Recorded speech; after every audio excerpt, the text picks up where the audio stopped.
Good morning student. आज का जो अपना टॉपिक है वो है लैंड पोल्यूशन। तो आज हम अपना भूमि प्रदूषण के बारे में बात करेंगे। भूमि प्रदूषण क्या है? तो सबसे पहले हम जान लेते हैं कि भूमि प्रदूषण क्या है। Land pollution is the destruction of earth land surface often darkly or indirectly as a result of human activities and their misuse of land resources। कहने के अभिप्राय ये है, जो हमारी भूमि है, जो हमारी धरातल है, भूमि का यह धरातल जो पृथ्वी का ऊपरी भाग है हमारा, जिसको हम धरातल कहते हैं, वो जो है वो मनुष्य की गतिविधियों द्वारा और अन्य अपना मिसयूज की वजह से अपना प्रदूषित हो रहा है। उसी को हम सामान्य शब्दों में भूमि प्रदूषण कहते हैं। It occur when waste is not dispose of properly और can occur when human throw chemical into the soil in the form of pesticides, insecticides and fertilizers during agriculture practices. Exploitation of mineral mining activities has also contributed to the destruction of earth surface। कहने का अभिप्राय ये है कि वो मनुष्य विभिन्न प्रकार की जो एक्टिविटी यूज़ करता है खेती बाड़ी के अंदर या कृषि के अंदर, से पेस्टिसाइड डालता है, इंसेक्टिसाइड डालता है, फर्टिलाइजर्स डालता है, ये सारे के सारे मृदा को अपना प्रदूषित करते हैं, भूमि को प्रदूषित करते हैं और भूमि को नुकसान पहुंचाते हैं। तो सामान्य शब्दों में हम ये कह सकते हैं कि जो लैंड पोल्यूशन है, जो भूमि प्रदूषण है, वो हमारा अपना भूमि को, जो उसकी क्वालिटी है, उसकी जो गुणवत्ता है, उसको अपना नुकसान पहुँचाना है, वो ही अपना भूमि प्रदूषण है। और ये डायरेक्टली भी है और इनडायरेक्ट यानी प्रत्यक्ष या प्रत्यक्ष तौर पे दोनों रूपों में हम ये कर रहे हैं और अलग अलग ढंगों से, अलग अलग तरीक़ों से ये हो रहा है। तो इस प्रकार ये अपना लैंड हमारा पोल्यूशन कहलाता है।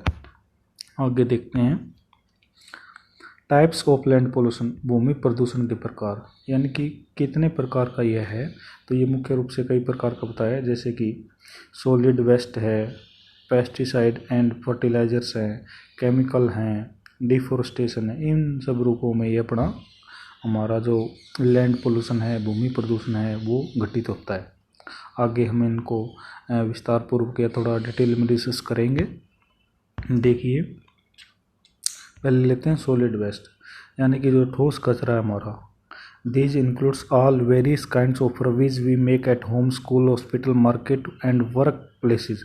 विभिन्न प्रकार की जो सामग्री है जो हम घर में, स्कूलों में, हॉस्पिटल में, मार्केट और कार्यालय में यूज़ करते हैं, वो जो वेस्ट बच जाता है, जो अपना यूजेबल नहीं है, ठीक है। इसके अलावा things like paper, plastic, container, बोतल, can, food, even used car, broken electronic goods, broken furniture, hospital waste are example of solid waste. वे विभिन्न प्रकार का जो सामग्री हम यूज़ करते हैं, जैसे इसमें बताया पेपर है, प्लास्टिक है, कंटेनर है, बोतल है, कैन है और इलेक्ट्रिक पार्ट हैं, फर्नीचर हैं जो ख़राब हो गए हैं। तो ये सब सारा का सारा अपना सॉलिड वेस्ट की श्रेणी में रखेंगे इसको, यानी कि जो ठोस कचरा है, जो काम में लाने योग्य वस्तु नहीं है, वो जो कि यूजेबल नहीं है, वो सारा का सारा सॉलिड वेस्ट है, ठीक है।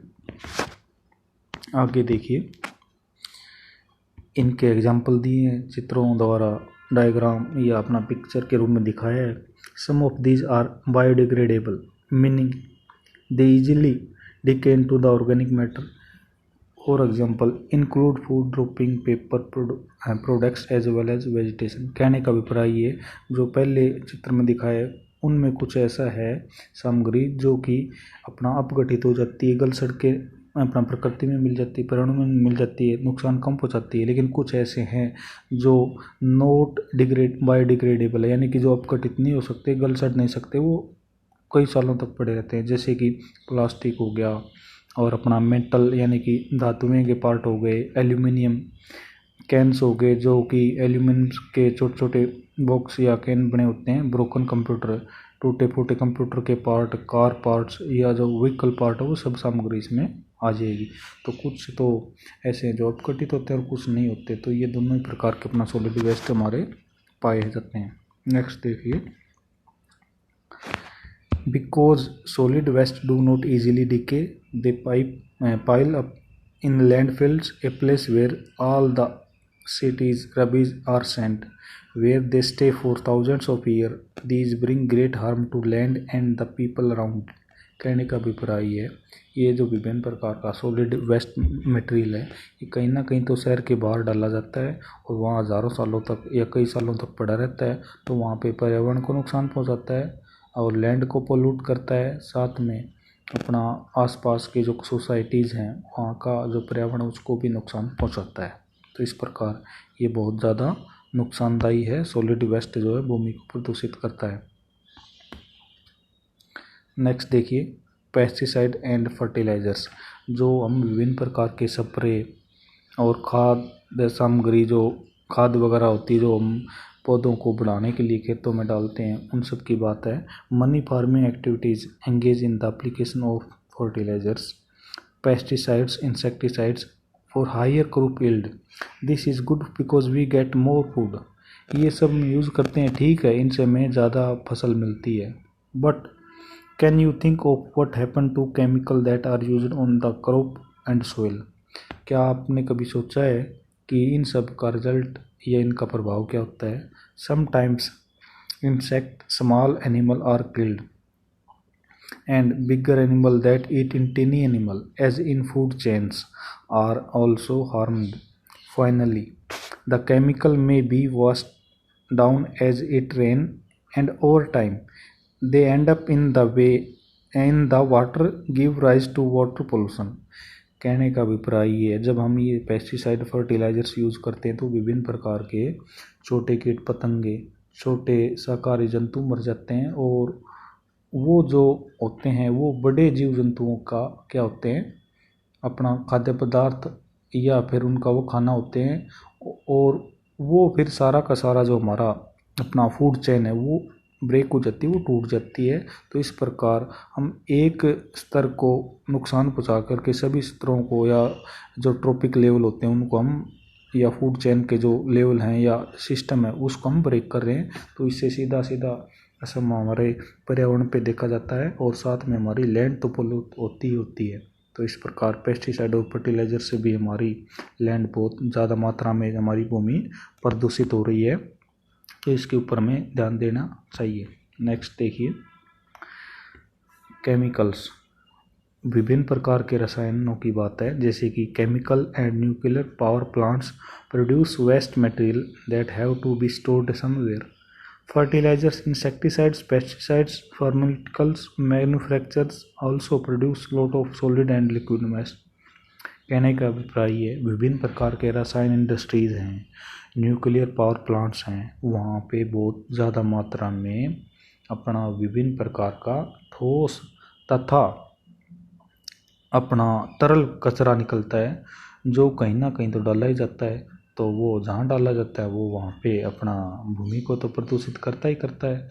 तो इस प्रकार हम देखते हैं कि जो केमिकल्स हैं और न्यूक्लियर प्लांट्स हैं उनसे जो कचरा निकलता है वो भूमि को प्रदूषित करता है। इसकी तरफ ध्यान देना चाहिए, इनका सही प्रॉपर ढंग से प्रबंध करना चाहिए, ट्रीटमेंट करना चाहिए। नेक्स्ट देखिए, in many cases they are stored in an environmentally safe way, but they are some that find their way into landfill and other less safe storage facilities. Sometimes they also find their way into the leakage pipe gutters. They end up polluting soil and making crop harmful to our health। कहने का अभिप्राय ये है, कई बार तो हम सही ढंग से इस कचरे का यानी कि जो सॉलिड और अपना सॉलिड और लिक्विड जो है यानी कि ठोस और तरल जो कचरा है वेस्ट मटेरियल है उसका सही ढंग से प्रॉपरली हम अपना कई बार तो प्रबंध कर पाते हैं, ट्रीटमेंट दे पाते हैं, लेकिन कई बार ऐसा नहीं होता। तो इस उपस्थिति में वो भूमि को बहुत प्रदूषित करते हैं और पर्यावरण को नुकसान पहुंचाते हैं। कई बार हम देखते हैं कोई रसायन या कोई गैस पाइपलाइन है, कोई ऑयल पाइपलाइन है, वो लीकेज हो जाती है और वहाँ उस एरिया को बहुत ज़्यादा नुकसान पहुंचता है। और साथ साथ इन चीज़ों के अपना सोइल में मिल जाने से भूमि प्रदूषित होती है और फसलों को नुकसान पहुंचता है और साथ में फसलों के द्वारा मनुष्य को नुकसान पहुंचता है, क्योंकि सारी चीज़ें एक दूसरे से जुड़ी हुई है। एक चीज़ इफेक्ट होते ही उससे जुड़ी दूसरी चीज़ इफेक्ट होती है। तो नेक्स्ट देखिए, डिफोरेस्टेशन। डिफोरेस्टेशन का मतलब है कि वृक्षों की जो कटाई हो रही है उससे बात संबंधित है ये चीज़ कि human depend on trees for many things including life. These absorb carbon dioxide, a green house gas from the air and enrich the air with oxygen which is needed for life. The provide and trees provide food for human and habitat to many land animal insect birds. कहने का अभिप्राय ये है, जो one सामग्री, जो forest हैं हमारे वन है, वो हमारे लिए बहुत ही ज़्यादा महत्वपूर्ण है अपने, क्योंकि वो हमारे जीवन के अंदर महत्वपूर्ण रोल अदा करते हैं। जो जीवन दायिनी गैस है वो उसको एनरिच कर रहे हैं और ऑक्साइड को वो अपना कार्बन डाइऑक्साइड को लेते हैं, तो वर्षा लाने में भी सहायक है, जीवन के लिए उपयोगी गैस प्रोवाइड कर रहे हैं और अपना विभिन्न प्रकार की अन्य महत्वपूर्ण वस्तुएं जैसे कि खाद्यान्न सामग्री है और अपना विभिन्न प्रकार की औषधियाँ हैं वो हमें प्रोवाइड करते हैं। फ्रूट्स हैं, तो खाद्यान्न सामग्री बहुत चीज़ें हैं जो कि वनों से हमें कुछ डायरेक्टली बेनिफिट है और कुछ इनडायरेक्टली। तो प्रत्यक्ष है, प्रत्यक्ष तौर पे वनों का हमारे जीवन में बहुत महत्व है।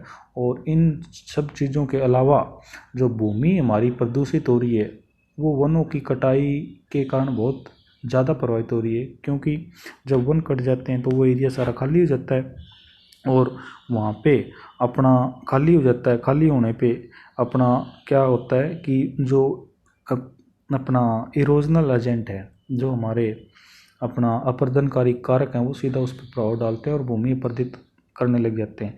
इसके साथ साथ जो वन जो हमारे हैं वो हैबिटेट का भी काम करते हैं, जैसे कि विभिन्न प्रकार के छोटे जीव जंतु है, एनिमल है, वन्य जीव है, ये सब के सब अपना भूमि के ऊपर जो रहते हैं वनों के अंदर, ये सब अपना जीव जंतु वनों के अंदर रहते हैं। तो कहने का अभिप्राय ये है, भूमि के ऊपर जो फॉरेस्ट एरिया है वो जीव जंतु वन्य प्राणियों को हैबिटेट यानी गृह स्थल या आवास का काम करता है। ठीक है। शिफ्टिंग एग्रीकल्चर का मतलब है कि शिफ्टिंग कल्टीवेशन की वनों को काट के उनको स्लैश करके जला करके बर्न करके अपना उस उपजाऊ क्षेत्र पे खेती की जाती है और वो जब अनफर्टाइल हो जाता है उसको छोड़ दिया जाता है और उस वहाँ पे भूमि अपरदन होना स्टार्ट हो जाता है और भूमि प्रदूषित हो जाती है।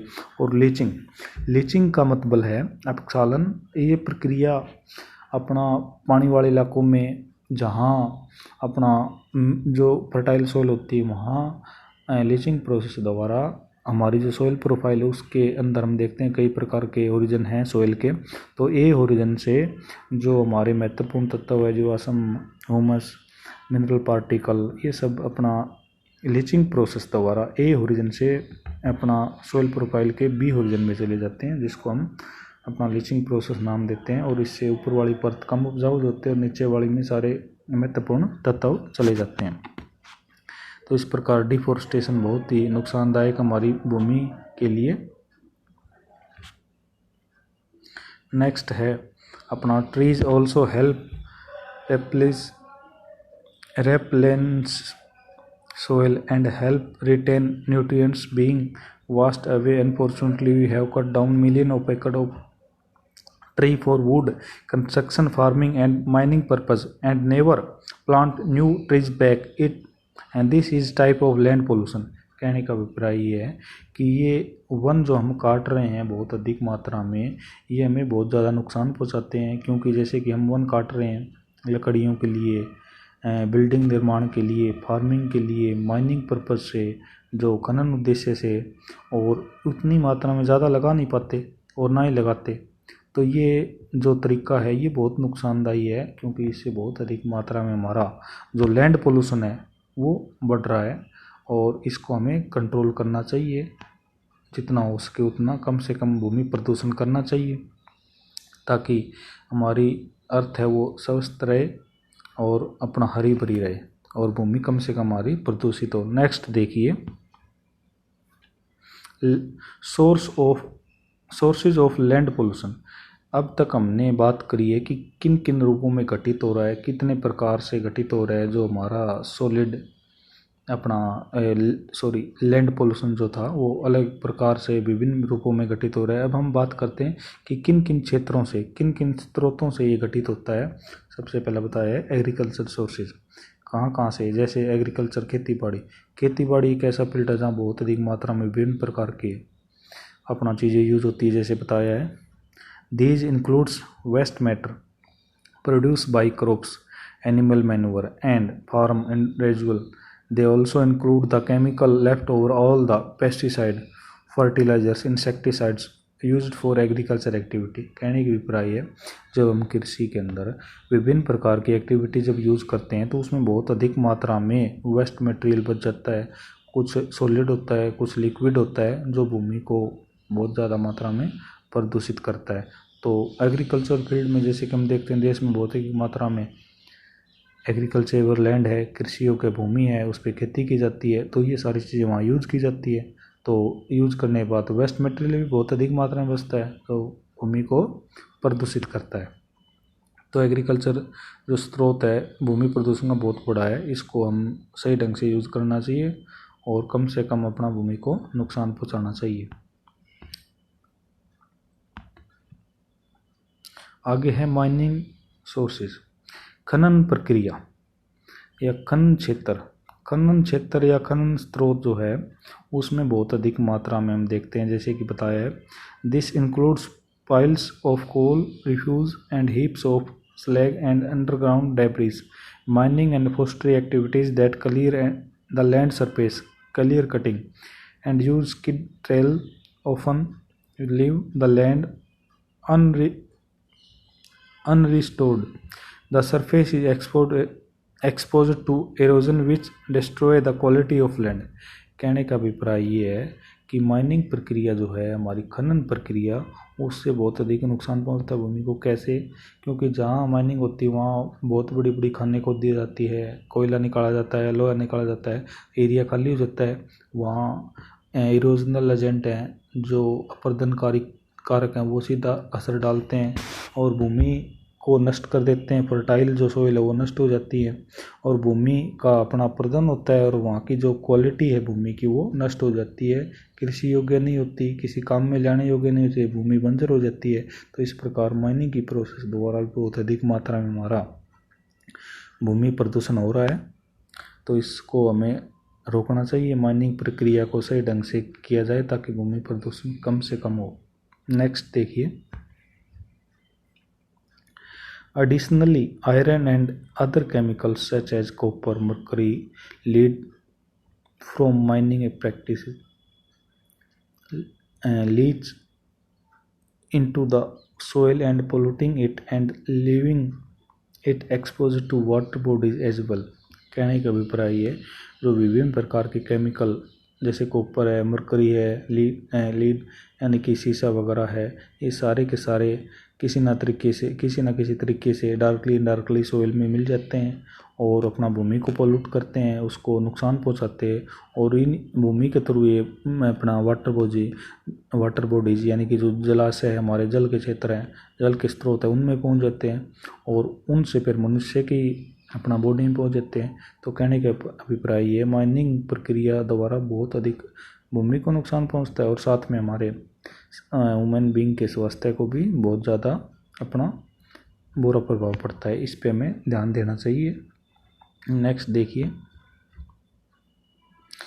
Sewage treatment, wastage that are left over after sewage has been treated, biomass, sludge and settled solid. Some of these are sent directly to landfill while other treatment plants burn them to generate electricity. Both end up polluting the environment। कहने का अभिप्राय ये जो sewerage व्यवस्था है हमारी, जब इसका हम सफाई करते हैं तो बहुत अधिक मात्रा में कीचड़, मड गंदा सड़ा हुआ पदार्थ या मटेरियल निकलता है जो कहीं ना कहीं डालते हैं, तो वो जहाँ पे डाला जाता है वहाँ पे पर्यावरण को बहुत ज़्यादा नुकसान पहुँचाता है। तो इस प्रकार हमें अपना इसको ध्यान से अपना ट्रीटमेंट देना चाहिए। सीवरेज का जो मटेरियल है उसको प्रॉपरली ट्रीटमेंट दें और फिर उसी को कहीं ना कहीं डालें, और जो बायोडिग्रेडेबल मटेरियल है उसको अपना ठीक किया जाए या बायोडिग्रेडेबल टाइप बनाया जाए ताकि उसको भूमि को जो कम से कम वो नुकसान पहुंचा सके। तो इस प्रकार प्रॉपर ढंग से हमें सीवरेज ट्रीटमेंट देना चाहिए ताकि हमारी जो भूमि है वो कम से कम उसको अपना नुकसान पहुंचे या वो कम से कम प्रदूषित हो। नेक्स्ट देखिए, कंस्ट्रक्शन सोर्सेज यानी कि निर्माणकारी के जो स्रोत हैं, जो निर्माणकारी प्रक्रिया हमारी, जैसे कि बिल्डिंग निर्माण है, बिल्डिंग कंस्ट्रक्शन है। These includes waste like debris, woods, metal and plastic that are produced from the construction activity. ये ऊपर बताई गई विभिन्न प्रकार की सामग्री सारी की सारी निर्माणकारी प्रक्रिया द्वारा अपना इकट्ठी होती है और जो कहीं ना कहीं हम डालते ही हैं, तो ये सारी की सारी भूमि को कहीं ना कहीं किसी न किसी रूप में डार्कली प्रभावित करती है और भूमि को बंजर बनाती है। तो इसके ऊपर हमें ध्यान देना चाहिए और इसका समाधान हमें करना चाहिए। नेक्स्ट देखिए, इंडस्ट्रियल सोर्सेज, औद्योगिक स्रोत जहाँ से इस प्रकार का पदार्थ निकलता है। These includes paints, chemical, metal, aluminium, plastic, so on that are produced in the process of manufacturing goods। जो कचरा इंडस्ट्री से निकलता है उसके ऊपर भी ध्यान देना चाहिए क्योंकि वो कहीं ना कहीं हम डालते हैं, वो भूमि को प्रदूषित करता है। इसी प्रकार deforestation, this is when trees are cut down for economic purpose, mining, farming and construction in forest areas. These absorb and reflect about 20% of the intense heat from the sun and protecting and preserving its surface soil.